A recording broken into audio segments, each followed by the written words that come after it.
নারায়ণগঞ্জের রূপগঞ্জে মামলা তুলে না নেওয়ায় মামলার আসামিরা মধ্যরাতে বাদীর বাড়িতে আগুন দিয়ে পুড়িয়ে হত্যার চেষ্টা চালিয়েছে বলে অভিযোগ পাওয়া গেছে। সোমবার দিবাগত রাত 2:30টার দিকে উপজেলার তারাবো পৌরসভার টাটকি এলাকায় এই ঘটনা ঘটে। সোমবার দুপুরে ভুক্তভোগী আমেনা বেগম বাদী হয়ে রূপগঞ্জ থানায় একটি অভিযোগ দায়ের করেন। বিস্তারিত থাকছে মাকসুদুল হোসেন তুষারের প্রতিবেদনে।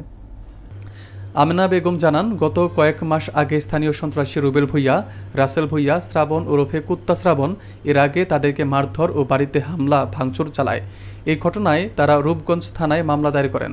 গত বেশ কিছুদিন ধরে মামলা তুলে নিতে রুবেল ভূঁইয়া, রাসেল ভূঁইয়া ও কুত্তা শ্রাবণ তাদের হুমকি ধামকি প্রদান করে আসছিল, কিন্তু তারা মামলা তুলে নিতে রাজি হয়নি।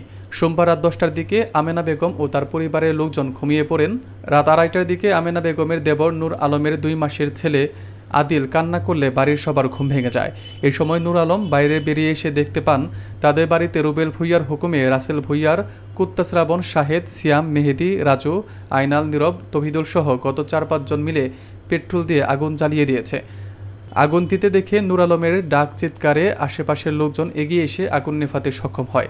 ততক্ষণে ঘরের কিছু অংশ পুড়ে যায়। এ সময় প্রতিপক্ষের লোকজন মামলা তুলে না নিলে তাদের এভাবেই আগুনে পুড়িয়ে হত্যা করবে বলে হুমকি ধামকি প্রদান করে চলে যায়। পরে জরুরি সেবা 999-এ কল দিয়ে তারা রূপগঞ্জ থানা পুলিশকে বিষয়টি অবহিত করেন। এই ব্যাপারে রূপগঞ্জ থানার ভারপ্রাপ্ত কর্মকর্তা তরিকুল ইসলাম বলেন, এই ধরনের অভিযোগ পেয়েছি, তদন্ত মোতাবেক ব্যবস্থা নেওয়া হবে। 2 মাসের শিশু, সে খুব কান্নাকাটি করার পর আমরা সবাই ঘুম থেকে উঠি, আমি আমার স্ত্রী। এরপর দেখি বাইরে খুব আওয়াজ হচ্ছে, পানি ছিটানোর আওয়াজ হচ্ছে।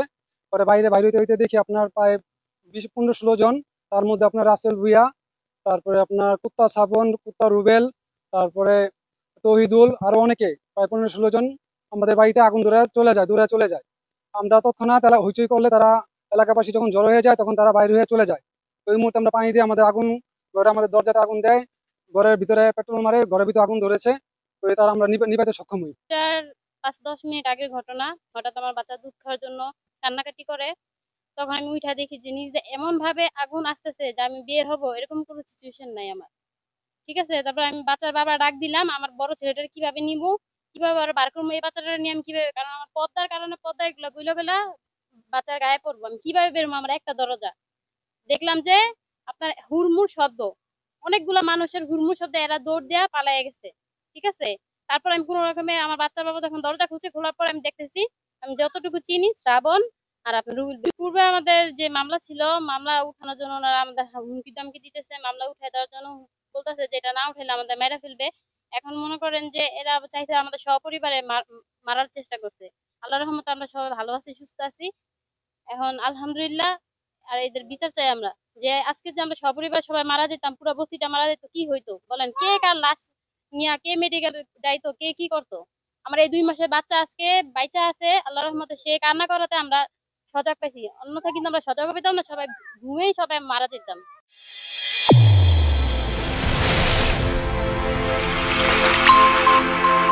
চ্যানেল A1 হৃদয় রেসপন্স।